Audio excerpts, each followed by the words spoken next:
There is a kind of pain that does not announce itself with tears. It lives quietly inside a man, in the way he pauses before entering an empty room, in the way he sets 2 cups on the table before remembering that the second cup, no longer has an owner. Pastor Zion knew that pain well. He had lived with it for 3 years, and still it surprised him sometimes.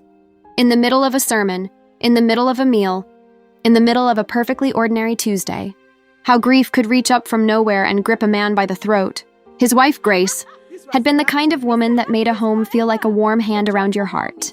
She laughed loudly, sang off-key during worship, and could cook a pot of rice that brought grown men to silence. She prayed at midnight when she thought everyone was asleep. She left small notes in the kitchen, scriptures mostly, written in her looping handwriting, taped to the fridge or tucked under a cup. When COVID-19 swept through the country in 2020 like a thief that respected no door, it took her in the second week of April, just days before Easter. The cruelest timing, some people said. But Pastor Zion did not curse the timing. He stood at a graveside with fewer than 10 people, because the government had said so, and he whispered into the wind, "God, you gave her. God, you took her. I trust you still." But that night, alone in his room, he wept the way men weep when they believe no one is watching.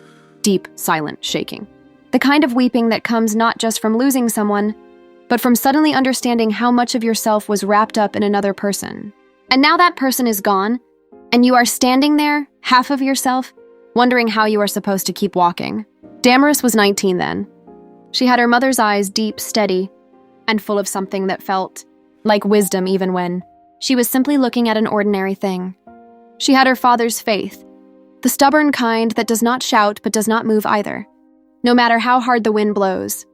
When Pastor Zion returned from the graveside that April evening, hollow-faced, slow in his walk, his big hands hanging limp at his sides, it was Damaris who placed food in front of him without saying a word. It was Damaris who opened the curtains each morning so the light could come in, even on the days he preferred the dark. It was Damaris who sat beside him on the old sitting room sofa and read Psalms aloud in a low, steady voice until his breathing slowed and he drifted to sleep. She never complained, not once.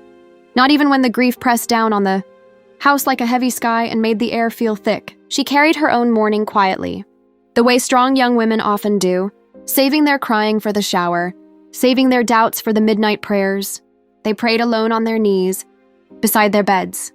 The people of Faith Tabernacle, the church where Pastor Zion had pastored for 14 years, watched and marveled at this girl. They said, "See how she takes care of her father." They said, "Her mother raised her well before she left." And Pastor Zion, whenever someone said this to him, would close his eyes for just a moment, the way a man does when he is receiving something precious and does not want to spill it, because it was true. Every word of it was true. His daughter was everything. She was the last living piece of the woman he had loved since he was 26 years old. And so he held Damaris tightly, not in a suffocating way, but in the careful way a man holds the only candle left in a dark room. He attended every church program she attended. He waited up on evenings when she visited friends. He prayed over her every single morning before she left the house, his broad hand resting on the top of her head, his voice low and certain as a river. "Lord, cover her today. Cover her from what she can see and from what she cannot see. Preserve what I cannot protect." Damaris received it all with a grateful heart.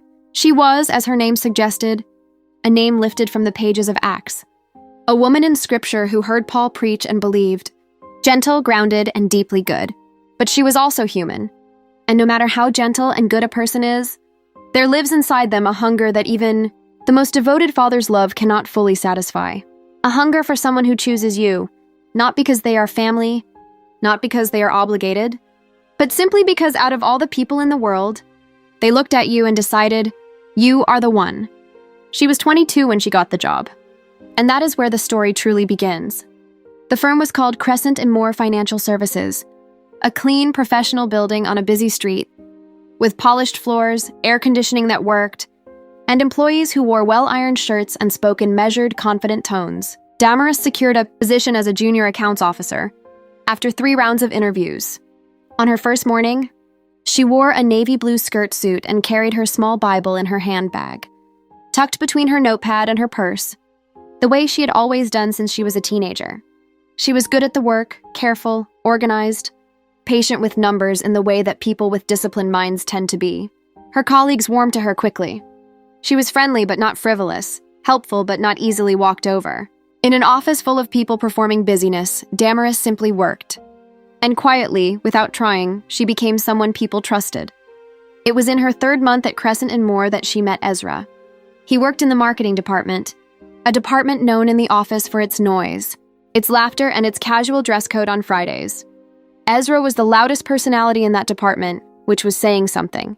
He was tall, well-built, with a neatly shaped beard and a smile that arrived on his face slowly, like the sun coming over a hill, first just a hint of it, then all at once warm and wide. He was the kind of man who walked into a room and somehow made the room feel like it had been waiting for him. People laughed more when he was around. Conversations went easier.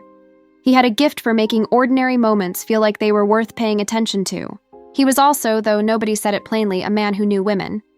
He knew how to look at them. He knew how to listen to them, or at least how to perform the act of listening so convincingly that it was difficult to tell the difference. He had dated several women since university, and he had never been particularly interested in anything that required him to sit still for too long.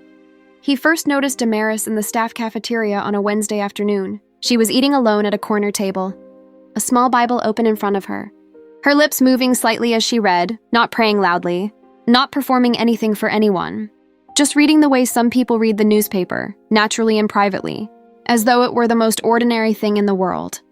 Something about that stillness caught him. He picked up his tray and walked over. "Is that a Bible?" he asked, already knowing the answer. She looked up, a little startled. "Yes, it is." "I thought so." He smiled the slow smile. "I grew up in church. Mountain of fire. My mom never missed a Sunday." He said it easily, the way a man drops a key into a lock without looking, knowing from practice that it will turn.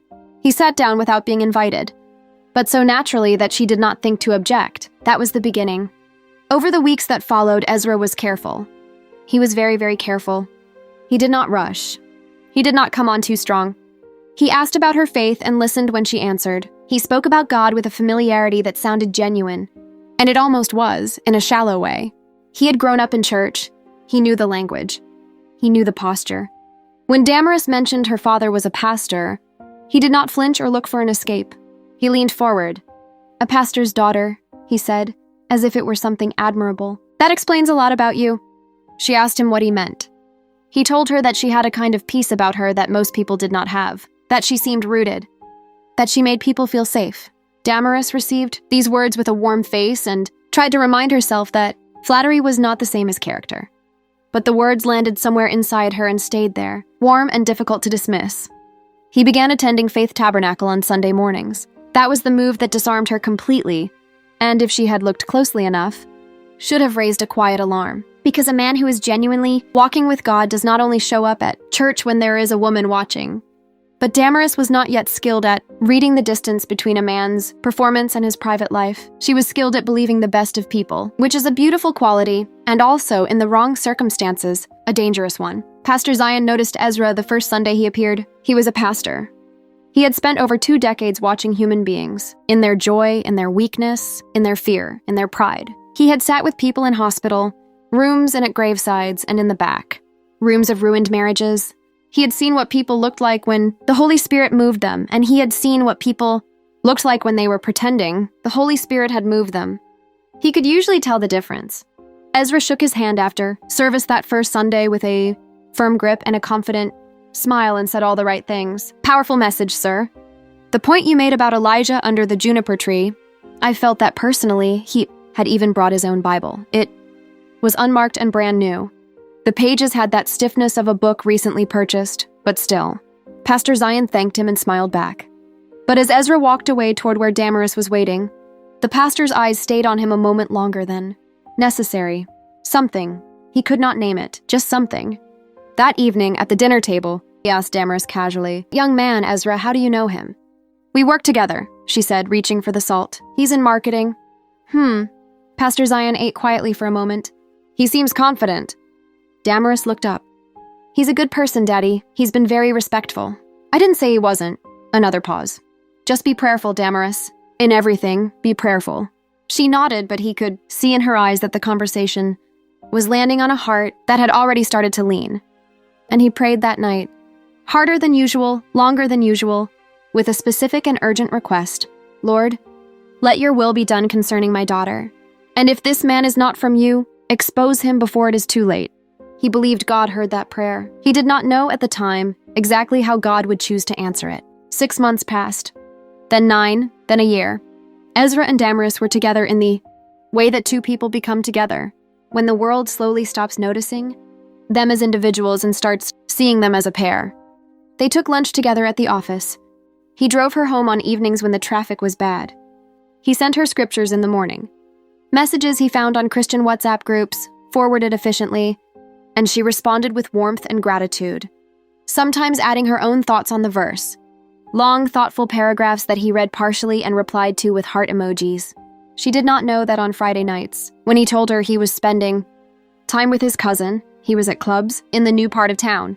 She did not know about the 2 other women he had cut contact with. Slowly, not cleanly, when things began to get serious with Damaris, she did not know that his relationship with God was, at its truest, more of a relationship with the idea of God, something he respected. The way one respects a powerful relative, they do not often see. What she knew was the version of Ezra that sat beside her in church. The version that held her hand during the altar call with a bowed head. The version that called her father, sir, with a straight back and a deferential tone. That was the Ezra she was falling in love with, and she was falling. Deeply, quietly, completely. When he proposed on a quiet Saturday evening, in the garden of the restaurant where they had eaten on their first official date, with a simple ring that he held in his palm rather than dropping to one knee, saying, I don't want to perform this for people. I want to ask you genuinely, she wept. Not dramatically, just tears moving softly down her face as she said yes. She went home that night and told her father. Pastor Zion sat still for a long time after she finished speaking. The ring was on her finger, catching the light from the lamp. Damaris was smiling the way he had not seen her smile in years, not since before her mother died. Open and full and entirely unguarded. And he loved her so much in that moment that the love physically hurt him, like a hand pressed hard against a bruise. He hasn't spoken to me yet, Pastor Zion said finally. He will, Daddy. He wants to come next Saturday. Then we will talk on Saturday. The meeting happened. Ezra came in a well-pressed outfit, spoke intelligently about his career, his plans, his faith. He said he wanted to raise a family in the church. He said he had been praying about Damaris for a long time. He said all the things a pastor needs to hear, and he said them smoothly and without stumbling. But Pastor Zion noticed that when he asked Ezra who discipled him, who was his spiritual covering, who sharpened him in the faith, Ezra's eyes moved just briefly. To the left before he answered. He mentioned a pastor in a church he no longer attended. He gave vague details. He moved past the question quickly. After Ezra left that evening, Pastor Zion went to his bedroom, knelt beside the bed, and stayed there for a long time. He prayed without words for a while, just a groan in his spirit. The kind the Apostle Paul wrote about, when what you feel is too heavy and too shapeless to form into sentences. Then he rose, opened his Bible to Proverbs 31, and read slowly. He did not forbid the marriage. He told Damaris he needed time to pray. He asked for a 6-month engagement before they set a date. She agreed, and he saw the slight dimming of her happiness when he said it. Just a flicker, and it broke something small inside him, but he held his position. The 6 months, however, did not go the way he had prayed, because 3 months into the engagement, something happened between Ezra and Damaris that should not have happened. It began the evening. Damaris stayed late at Ezra's apartment, helping him prepare a presentation for work. It began with tiredness and closeness and the slow erosion of boundaries that had been set but not reinforced. With enough prayer and enough accountability, it began the way these things always begin, not with a dramatic decision, but with a series of small ones, each one only slightly further than the last, until the line that should not be crossed was already far behind them. Damaris did not tell her father.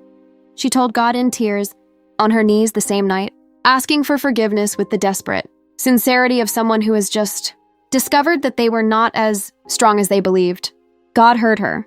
She knew he heard her, but she did not tell her father, and she did not tell Ezra to correct the wrong, to make it right before the altar. She loved him too much. She was too afraid of what honesty might cost her. This is how secrets become weight. This is how small silences grow into walls.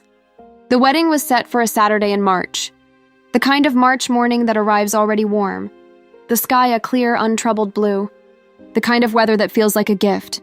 Faith Tabernacle was decorated with white and gold fabric, woven around the pillars cascading from the ceiling. Flowers had been arranged by the Women's Fellowship, who had argued cheerfully for 3 weeks about whether to use roses or lilies and had settled, in the gracious way of women who love each other, on both.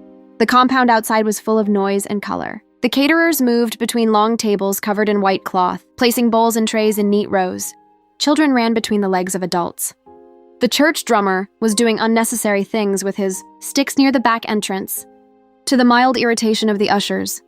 Car after car arrived on the sandy road, releasing guests in bright fabrics who called out to each other across the compound with the full joy of people who have decided that today is a day to be happy. Pastor Zion stood at the entrance of the church in his full pastoral robes, white and gold, pressed perfectly by Damaris herself the night before. He received guests, shook hands, embraced old friends, laughed at the right moments. But inside, in the deep interior place where a man's truest feelings live, he was praying. Quietly, constantly, almost involuntarily. The way a fire keeps burning even when no one is tending it. He had not stopped praying since the day Ezra proposed. In the dressing room at the back of the church, Damaris sat before a mirror while 2 of her friends from the choir finished her makeup. She was wearing white, simple, elegant, with lace at the sleeves and a modest neckline that she had specifically requested.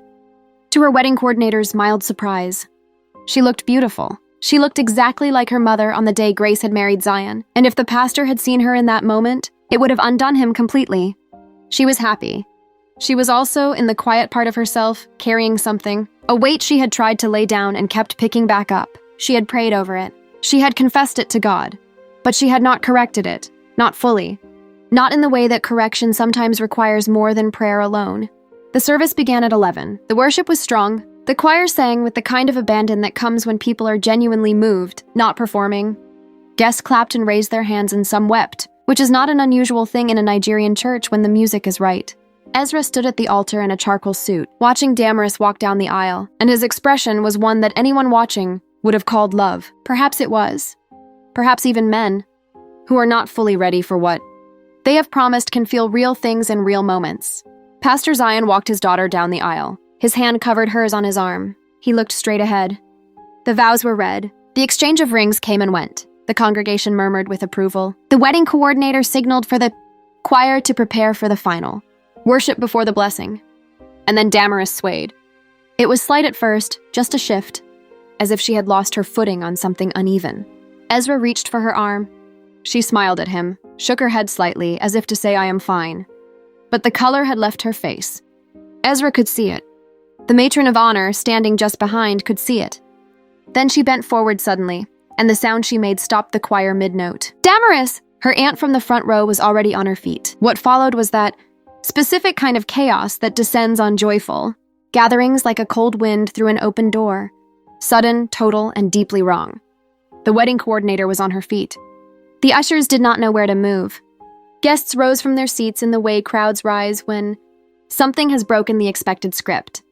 Ezra caught Damaris as her legs gave way, and someone had already run to get water. And someone else was fanning her with a church program. And through all of it, Pastor Zion stood very still at the altar. Still as a man who has heard something in the distance that he cannot yet see, but has already recognized. They took her to the hospital in Ezra's car. Pastor Zion followed in his own vehicle, still in his pastoral robes, sitting in the back seat with his hands flat on his knees and his eyes closed. The hospital corridor had green walls and the particular silence of a place where serious things happen. Guests had been asked to remain at the church.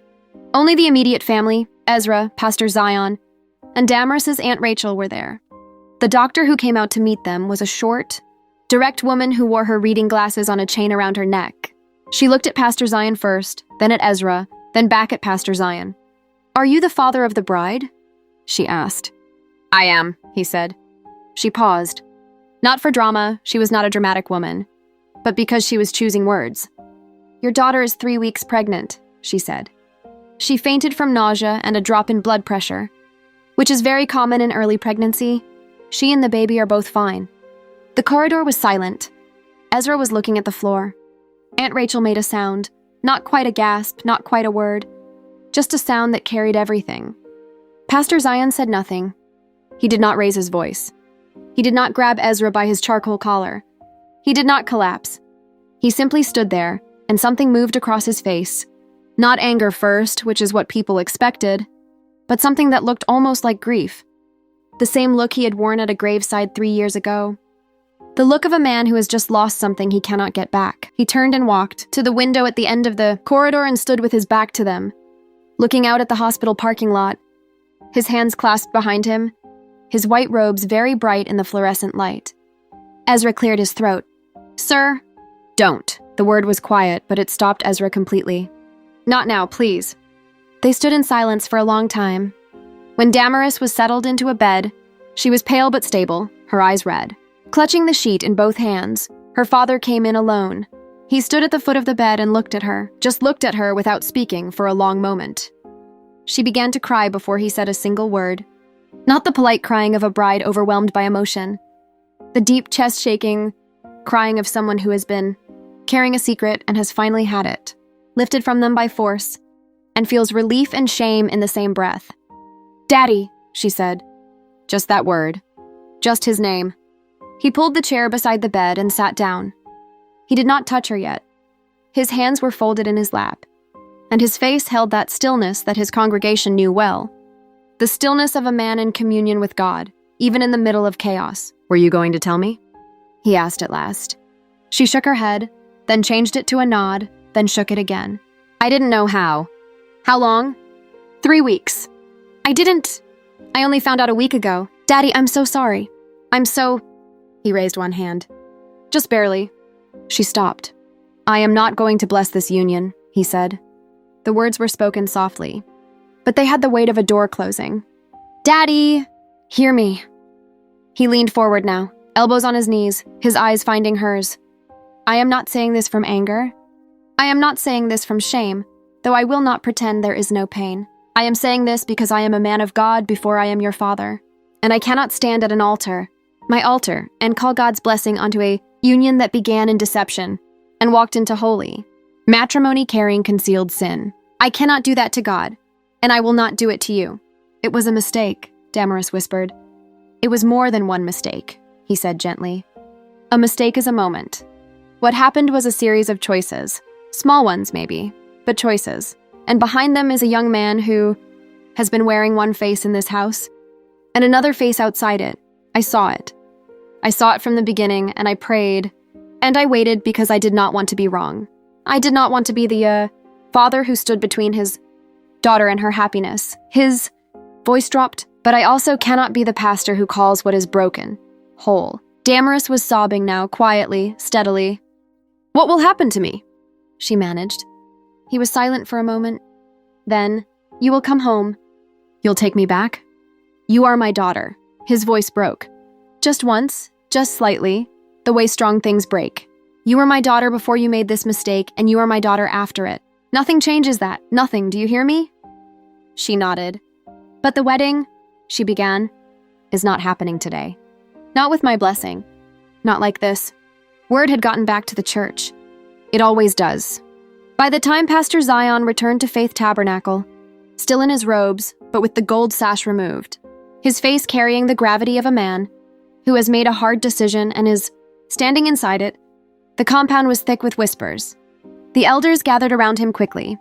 Deacon Festus, the oldest man on the board, and a man who had known Pastor Zion since seminary, gripped his arm. "Brother Zion, the people are restless. The boy's family is angry. What happened in that hospital?" Pastor Zion spoke plainly to his elders. All of them. What the doctor had said. What he had told Damaris. What he would not do. There was silence. Then the eruption, not from all of them, but from enough. "But they love each other," said Sister Adiz from the Women's Fellowship, who had spent 3 weeks on the flowers. "The pregnancy can be blessed too," offered Elder Matthew, a reasonable man who was also deeply uncomfortable with conflict. "Many marriages have started this way. God is a God of redemption." "He is," Pastor Zion said. "But redemption requires honesty first. And there was no honesty here. That young man stood in my home and told me he was walking with God. He stood at my altar today. If I bless this marriage now, today, like this, what am I telling my congregation? What am I telling my daughter? That it does not matter how you get to the altar as long as you arrive? You will shame the girl, said Sister Adaze, her voice softer now, cautious. The shame is not mine to give or take away, he said. The shame was made in private. What I can give her is the chance to make things right. Properly and fully, before God. He looked around the circle of faces, some troubled, some moved, some still processing. I love my daughter. Every person here knows that. But I love God more. And I will not compromise his altar to protect my own family's reputation. If I do that, then everything I have preached for 14 years is just noise. The silence that followed was different from the one before. Heavier, thoughtful. Ezra's mother was weeping in the front pew with a handkerchief pressed to her face. Ezra himself sat alone near the back of the church, no longer in his charcoal jacket looking at the floor. His performance had run out. The mask, held in place by months of effort and calculation, had been lifted by events that no amount of smooth talking could have predicted or controlled. And what remained underneath the mask was a young man, not entirely without conscience, not made of stone, sitting alone in a church, with the weight of consequences settling slowly on his shoulders. Late that night, when the guests had all gone home, and the food had been packed away and the white and gold fabric still hung from the church pillars because no one had had the heart to take it down, Pastor Zion sat alone in his study. His Bible was open in front of him. He was not reading it, just sitting with it open, the way you sit with a trusted friend when words have run out. There was a knock at the door. It was Aunt Rachel. She came in quietly and sat across from him without waiting to be invited, the way old friends do. She was a small woman with strong opinions, and a voice that carried even when she was trying to be gentle. You did the right thing, she said. He did not answer immediately. Did I? He said at last. She looked at me like I had taken something from her. You took the short road from her, the easy one, the one that doesn't. Go all the way to where she needs to be. Aunt Rachel folded her hands in her lap. Grace would have done the same thing. The name landed in the room like a stone in still water, quiet, then rippling. Don't tell me that, he said, not unkindly. I will tell you, she said firmly. Because it's true. Grace was not a woman who confused love with softness. She would not have let that girl stand before God in the middle of a lie and called it a wedding. And neither would you. So don't sit here second-guessing yourself. He was quiet for a long time. Ezra's father called, he said. He's angry. Says I humiliated his son publicly. His son humiliated himself, said Aunt Rachel simply, without venom. He just didn't expect anyone to notice. Another silence. She still loves him, Pastor Zion said. I know. And he might love her. In his own limited, unformed way, he might. He closed the Bible slowly. That's the hard part. This isn't a villain and a victim. It's two young people who made choices, without fully understanding what choices cost, and now they are here. He looked up. I cannot undo what has been done, but I will not seal it with a blessing it hasn't earned. Aunt Rachel nodded. What now? Now, he said, we pray, and we counsel, and we see whether that young man has anything real in him, whether, when the performance is stripped away and the stakes are true and the audience is gone, he has any genuine substance, any real faith, any actual willingness to stand before God and mean it. He paused. If he does, if he genuinely does, then in time perhaps there is still a future. A real one, built on truth. And if he doesn't? Pastor Zion looked at the closed Bible under his hand. Then God will provide for my daughter in a way that I cannot. Damaris came home the following morning. She walked into the house slowly, still wearing clothes someone had brought for her to the hospital. Her hair from the wedding beginning to come undone. She looked like someone returning from a long journey, worn, quiet, blinking at the familiar. Walls of home as if she needed a moment to remember that they were still hers. Her father was in the kitchen. He had made tea, the same tea Grace used to make, ginger and honey, in the tall ceramic mugs that had never been replaced. He placed one on the table in front of the chair that had always been hers. She sat down. He sat across from her. They were quiet together for a while. Not an uncomfortable quiet, but the quiet of two people who have said everything that needed to be said and are now simply existing in the truth of it. I'm sorry, Daddy, she said eventually. I know, he said. I know you are. I thought I could handle it alone. I thought if I confessed to God and moved forward, it would be okay. Confession to God is the beginning, he said gently. Not the end. God forgives freely, but correction often requires more than a private prayer. Sometimes it requires honesty with the people your choices have affected. That is not punishment. That is restoration. She wrapped both hands around her mug. What do I do now? You heal, he said. You take time with God. You let me counsel you. Not as your pastor, but as your father. And you make no decisions about Ezra from a place of guilt or fear or loneliness, only from truth. She nodded slowly. Will you ever bless us? She asked. The question was small and careful, like a step taken on uncertain ground. He looked at her across the table. His daughter, his grace-eyed, faith-rooted daughter, and his answer came from a place that was neither harsh nor soft, but simply honest. That depends on choices that have not yet been made, he said. Yours, his, whether he is willing to face what he truly is and become something better, whether you are willing to build on truth and not on what you wish were true. He reached across and put his large hand over her smaller ones, still wrapped around the mug. I am not the enemy of your happiness, Damaris.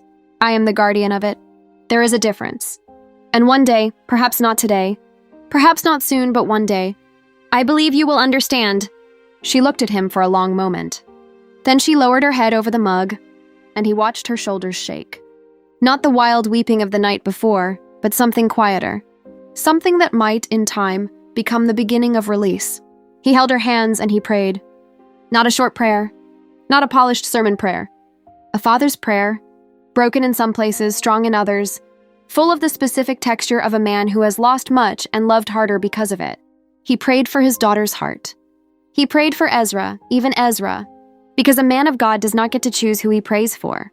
He prayed for the child growing in her, already alive and already known to God, already bearing a destiny that had nothing to do with the circumstances of its beginning. And he prayed, as he always prayed, with his hand on the head of the one he loved most in the world. Lord, cover her from what she can see and from what she cannot see. Preserve what I cannot protect. Outside, the March sun was climbing. Somewhere in the compound, a bird was singing with aggressive enthusiasm. Completely indifferent to everything that had happened, the white and gold fabric was still on the church walls, and would be until Sunday, when it would come down quietly, without ceremony. The story was not over. It was perhaps just beginning the way the truest stories do, not with a perfect start, but with the honest acknowledgement of where you actually are, and the courageous decision to let God lead you from there.